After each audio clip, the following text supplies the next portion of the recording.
আজকে তোমাদের অনুপাত ও সমানুপাত পঞ্চম অধ্যায় পড়াবো।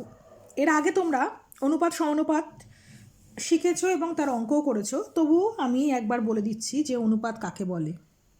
দেখো, লিখেছি দুই বা ততোধিক সমজাতীয় রাশির পরিমাপের তুলনাকে অনুপাত বলে। তাহলে অনুপাত দুই বা ততোধিক মানে দুইয়ের অধিক রাশির মধ্যে হবে, মানে অন্তত দুটো রাশি তো লাগবে। আর যেটা খুব ইম্পর্টেন্ট, সমজাতীয় রাশি। ভিন্ন ধরনের রাশির মধ্যে কিন্তু আমরা অনুপাত নির্ণয় করতে পারবো না। তো রাশি বলতে আমি ধরো পরিমাপ একটা রাশি, আবার কোনো কিছু দৈর্ঘ্য সেটাও একটা রাশি। পরিমাপ এক ধরনের রাশি, দৈর্ঘ্য এক ধরনের রাশি। তাহলে পরিমাপের একটা রাশির সঙ্গে দৈর্ঘ্যের একটা রাশির কিন্তু অনুপাত নির্ণয় করা যাবে না, কিন্তু পরিমাপের দুটো রাশির মধ্যে অনুপাত নির্ণয় করা যাবে। ধরো দু পরিমাণ চাল আছে আমার কাছে, দুটো থলেতে, একটা থলেতে আছে 5 কিলো চাল আর একটা থলেতে আছে 10 কিলো চাল। দুটোই পরিমাপের একক, তাহলে এই দুটোর অনুপাত নির্ণয় করা যাবে। 5 কিলো আর 10 কিলো অনুপাতকে আমি 5:10 আকারে লিখতে পারি। তাহলে এই থলেটাতে 5 কেজি চাল আছে, এই থলেটাতে 10 কেজি চাল আছে। দুটোই চালের পরিমাপ বোঝাচ্ছে, একই ধরনের রাশি, সমজাতীয় রাশি। তাহলে এই দুটোর তুলনা করা যাবে, এবং তুলনাটা কীরকম হবে, দুটোর অনুপাত হয়ে যাবে 5:10। এটাকে আমরা 1:2ও লিখতে পারি। মানে দুটোকেই ধরো সাধারণ অনুপাতের মধ্যে একটা সাধারণ সংখ্যা থাকছে, সাধারণ গুণনীয়ক যেটাকে বলি, সেটা 5 দিয়ে দুটোকেই ভাগ করে দিলাম, তাহলে এলো 1:2। তাহলে এই যে দুটো পাত্রে যে চাল আছে তার পরিমাপের অনুপাত হচ্ছে 1:2। এটা দুটোই সমজাতীয় রাশি। আরেকটা জিনিস যেটা খেয়াল করতে হবে, যে অনুপাত কিন্তু সংখ্যা মাত্র, অনুপাতে কোনো একক থাকে না। অনুপাত এককবিহীন সংখ্যা মাত্র। আচ্ছা, তোমাদের বইয়ে আছে 60 সেন্টিমিটার এবং 0.6 মিটারের অনুপাত। এইবারে দেখো, প্রথম কথা আমি একটা জিনিস বলি, দুটো সমজাতীয় রাশি কিনা। এই দুটোই কিন্তু দৈর্ঘ্য বোঝাচ্ছে, দুটো দিয়ে দৈর্ঘ্য বোঝাচ্ছে, তাহলে এই দুটো সমজাতীয় রাশি। কিন্তু এখানে একটা ব্যাপার দেখতে হবে, আগের বারে দুটো সমজাতীয় রাশি এবং তাদের এককও কিন্তু একই ছিল, দুটোই কেজিতে ছিল। এটা সমজাতীয় রাশি হলো, দুটোর একক কিন্তু আলাদা, একটা রয়েছে সেন্টিমিটারে আর একটা রয়েছে মিটারে। তাহলে অনুপাত নির্ণয় করার ক্ষেত্রে সমজাতীয় রাশির মধ্যে অনুপাত নির্ণয় করা যাবে, কিন্তু যদি তাদের একক ভিন্ন থাকে তাহলে একই এককে তাকে কনভার্ট করে নিয়ে তারপরে অনুপাত নির্ণয় করতে হবে। তাহলে এই ক্ষেত্রে আমি হয় সেন্টিমিটারকে মিটারে নিয়ে যেতে পারি, অথবা মিটারকে সেন্টিমিটারে আনতে পারি। আমি একটা কাজ করি, যে 0.6 মিটারকে সেন্টিমিটারে নিয়ে যায়, তাহলে কি হয়, 100 দিয়ে গুণ করলেই সেন্টিমিটার হয়ে যায়। তার মানে কত এলো, 60 সেমি। তার মানে আলটিমেটলি 60 সেমি ও 60 সেমির অনুপাত, তাই তো? তাহলে 60 সেমি আর 60 সেমির অনুপাত কী হবে, 60:60। 60 দিয়ে পুরোটাকে ভাগ করে দিলে 1:1। এখন দুটো সমজাতীয় রাশি এ আর বি এর অনুপাত হচ্ছে A:B। এবারে দুটো রাশির অনুপাত যদি A:B হয়, যেখানে এ বি যে কোনো বাস্তব সংখ্যা, এবারে বি যদি নট ইকুয়াল টু 0 হয়, তাহলে আমরা এটাকে A/B এই আকারেও লিখতে পারি, মানে অনুপাত থেকে ভগ্নাংশ আকারে লিখতে পারি। এটা হতে গেলে বি নট ইকুয়াল টু 0 হতে হবে কিন্তু অবশ্যই, না হলে হবে না। আর এ আর বি যে কোনো বাস্তব সংখ্যা, যে কোনো সংখ্যায় হতে পারে, তাহলে আমরা এই ভগ্নাংশ আকারে লিখতে পারি। এখন A:Bর এই প্রথম পদকে বলা হয় পূর্ব পদ, এইটাকে বলা হয় পূর্ব পদ, আর এইটাকে দ্বিতীয় পদকে বলা হয় উত্তর পদ। তাহলে কি হলো, A:Bর প্রথম পদকে বলা হয় পূর্বপদ আর দ্বিতীয় পদটাকে বলা হয় উত্তর পদ। এখন এই যে A:Bকে A/B এই আকারে লিখেছি, যদি এই A/B গ্রেটার দ্যান 1 হয়, A/B গ্রেটার দ্যান 1 হওয়া মানে তোমার এটাকে ভগ্নাংশ আকারে লিখেছি, এটা হচ্ছে অপ্রকৃত ভগ্নাংশ, মানে এই লবটা বড় হরটা ছোট, এরকম যদি হয় এই অনুপাতকে, তখন A:B এই অনুপাতটাকে বলা হয় গুরু অনুপাত। এই অনুপাতটাকে তখন বলা হয় গুরু অনুপাত। আর যদি A/B লেস দ্যান 1 হয়, মানে প্রকৃত ভগ্নাংশ হয়, অর্থাৎ এ বড় বি ছোট, তখন A:Bকে বলা হয় লঘু অনুপাত। এইবারে দেখো, এই A/B গ্রেটার দ্যান 1 আর A/B লেস দ্যান 1 এই দুটো ক্ষেত্রে কিন্তু, তার মানে A not equal to B, A আর বি কিন্তু সমান নয়, তাই তো? তার মানে অনুপাতের পদ দুটো যদি অসমান হয়, সমানও তো হতে পারে। যেমন এই একটু আগেই করলাম, দেখো 60:60, দুটো অনুপাতের পদ দুটো কিন্তু সমান ছিল, কিন্তু এই দুটোর ক্ষেত্রে যেহেতু গ্রেটার দ্যান 1 লেস দ্যান 1, তাহলে অবশ্যই পদ দুটি সমান নয়। এই ধরনের অনুপাতগুলোকে বলা হয় বৈষম্যানুপাত। ঠিক আছে, বৈষম্য আছে, আলাদা। আর যদি তাহলে কি হবে, এ বাই বি ইকুয়াল টু 1 হয়ে যায়, দ্যাট ইজ কী হয়ে যাচ্ছে, এ ইকুয়াল টু বি হয়ে যাচ্ছে। সেই ক্ষেত্রে তোমার ওই এ ইস টু বি এই ধরনের অনুপাতকে আমরা বলি যে সামান্যুপাত। সাম্যানুপাত, ঠিক আছে, মানে সমান হয়ে যাচ্ছে। এখন 4 মাস এবং 1 বছর 6 মাসের অনুপাত নির্ণয় করে দেখাতে বলল যে এটা লঘু অনুপাত বা গুণ অনুপাত বা সামানুপাত হবে কিনা দেখাও। এইবারে দেখো, দুটো সমজাতীয় রাশি কিন্তু একক ভিন্ন ভিন্ন আছে। এটা বছর আর মাস মিলিয়ে আছে, এটা শুধু মাস আছে। এবার এটাকেও বছরে নিয়ে যাওয়া যেতে পারে, বা এটাকেও মাসে শুধু নিয়ে যাওয়া যেতে পারে, বা এটাকেও বছরে আনা যেতে পারে। আমি এটাকে পুরোটাকে মাসে নিয়ে যাচ্ছি। তাহলে 1 বছর 6 মাস মানে হচ্ছে 1 বছর মানে 12 মাস যোগ 6 মাস, তাহলে কত হয়ে গেল, 12 আর 6 18 মাস। তার মানে অনুপাতটা কি দাঁড়াবে, অতএব 4:18 সমান 4/18, 2 দিয়ে কাটাকুটি যাচ্ছে, তাহলে 2:9। তার মানে এটা হচ্ছে কি প্রকৃত ভগ্নাংশ। এটাকে যদি 2/9 করি, এটা লেস দ্যান 1 হয়ে যাচ্ছে।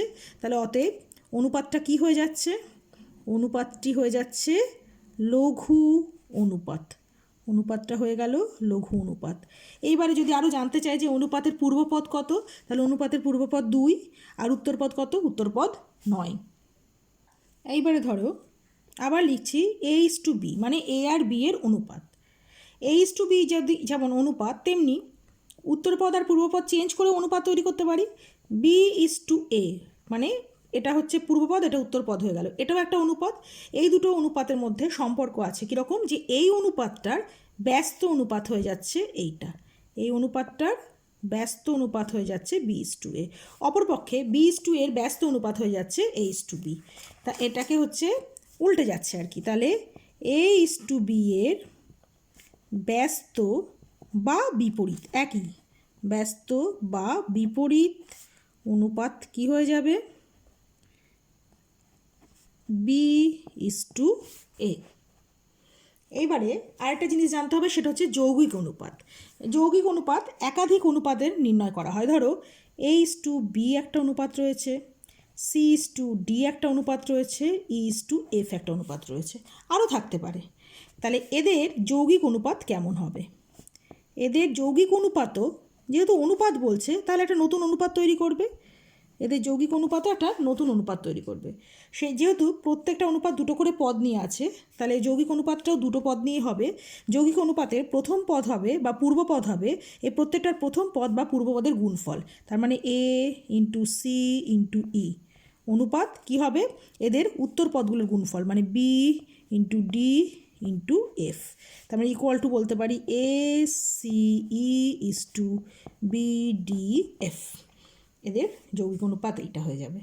আচ্ছা, যৌগিক অনুপাতকে কিন্তু মিশ্র অনুপাতও বলে, তাহলে একে মিশ্র অনুপাতও বলা হয়, মিশ্র অনুপাতও বলা হয়। 5.6-এর 2-6 অঙ্কটা দেখো, এখানে 3টে অনুপাত দেওয়া আছে, এই অনুপাতগুলোর ব্যস্ত অনুপাতের যৌগিক অনুপাত বার করতে বলেছে। তাহলে আগে আমি ব্যস্ত অনুপাতগুলো লিখে নেব, তারপরে যৌগিক অনুপাত বার করব। যে 3টে অনুপাত দেওয়া আছে লিখে নিলাম। এবারে লিখছি এদের ব্যস্ত অনুপাতগুলি হলো, যথাক্রমে কথাটা লিখতেই হবে, কি হবে, উত্তরপদ আর পূর্বপদ চেঞ্জ হয়ে যায়,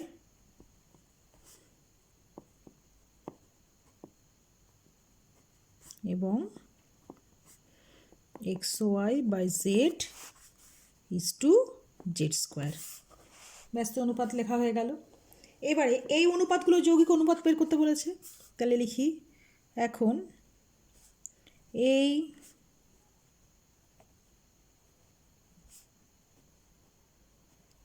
অনুপাতগুলির যৌগিক অনুপাত। যৌগিক অনুপাতের জন্য কি করা হবে, প্রথম পদগুলোর গুণফল, প্রথম পদ তৈরি হবে, তার মানে হচ্ছে y z by x into z x by y into x Y by Z is to x square into y square into z square.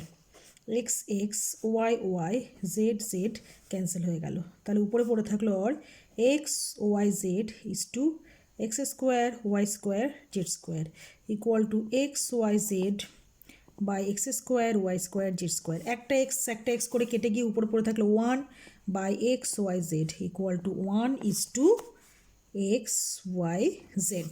এটা আনসার। 2-3টা দেখো, একটি অনুপাত ও তার ব্যস্ত অনুপাতের মিশ্র অনুপাত কি হবে লিখি। আমি অনুপাতটা ধরে নিই, ধরি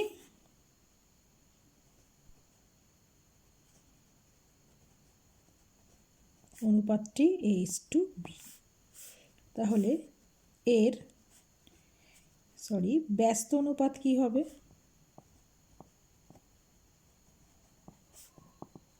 B:A। A:B এর ব্যস্ত অনুপাত। এবারে কি বলেছে যে এই দুটো অনুপাতের মিশ্র অনুপাত কি হবে, তাহলে এই দুটি অনুপাতের মিশ্র অনুপাত বা যৌগিক অনুপাত যা খুশি দিতে পারে কি হবে, তাহলে AB:BA। তার মানে হচ্ছে AB/AB ইকুয়াল টু 1:1। তাহলে এটাকে আমরা সামান্যপাত বলতেও পারি। তাহলে ইহা সামান্যপাত, ইহা একটি সামান্যপাত বললে ভালো হয়, ইহা একটি সামান্যপাত। আচ্ছা, 2-এর অঙ্কটা একটু আলোচনা করে দিই। বলছে এক্স দিন ও ওয়াই মাসের অনুপাত নির্ণয় কখন সম্ভব হবে লিখি। দেখো, দুটোই হচ্ছে সময় বোঝাচ্ছে, সময়ের ব্যাপ্তি, কিন্তু তাহলে অনুপাত তো নির্ণয় করা যাবে। অথচ যেটা সমস্যা সেটা হচ্ছে প্রথমটার একক দিনে রয়েছে আর দ্বিতীয়টার একক মাসে রয়েছে। তার মানে সমজাতীয় কিন্তু ভিন্ন একক বিশিষ্ট রাশি। তাহলে দুটোকে আগে একই অনুপাতে নিয়ে যেতে হবে, অর্থাৎ হয় এক্স দিনকে মাসে নিয়ে যেতে হবে 30 দিয়ে ভাগ করে, অথবা জেড মাসকে 30 দিয়ে গুণ করে দিনে নিয়ে যেতে হবে। তারপরে যেই অনুপাত দুটো সমান হয়ে যাবে, একক দুটো সমান হয়ে যাবে, তখন অনায়াসে এটার অনুপাত নির্ণয় করা যাবে। আচ্ছা, এইবারে আমি যেটা করাবো 2-5 অঙ্কটা একটু করিয়ে দেবো। এই একটা অনুপাত দেওয়া আছে, বলছে এটা এবং এর সঙ্গে কোন অনুপাতের মিশ্র অনুপাত করলে এটা হবে। আমি ধরে নিই যে নির্ণয় অনুপাতটা A:B। তাই লিখে নিলাম যে ধরে নির্ণয় অনুপাত A:B। এবারে দেওয়া আছে কি, তাহলে অতএব x²:yz এবং A:B এর মিশ্র অনুপাত বা যৌগিক অনুপাতও বলতে পারো। মিশ্র অনুপাত কি হবে, x²A:yzb। এখন কি বলা হয়েছে, এটাই xy:z² এর সঙ্গে সমান। তাহলে প্রশ্নানুসারে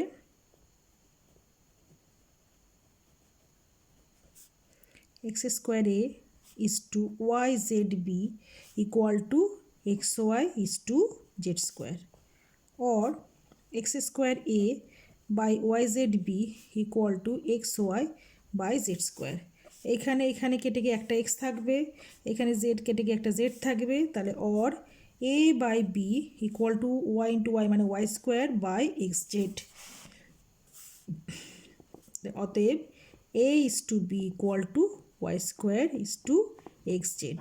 তাহলে প্রদত্তটার সঙ্গে এই অনুপাতটা গুণ করলে, মিশ্র অনুপাত বার করলে নতুন অনুপাতটি পাওয়া যাবে। অনুপাতের অন্য প্রশ্নমালার অঙ্কগুলো পাওয়ার জন্য এই চ্যানেলটা সাবস্ক্রাইব করে রাখতে পারো আর কমেন্ট করতে পারো যে অন্য আর কী কী অঙ্ক তোমাদের লাগবে।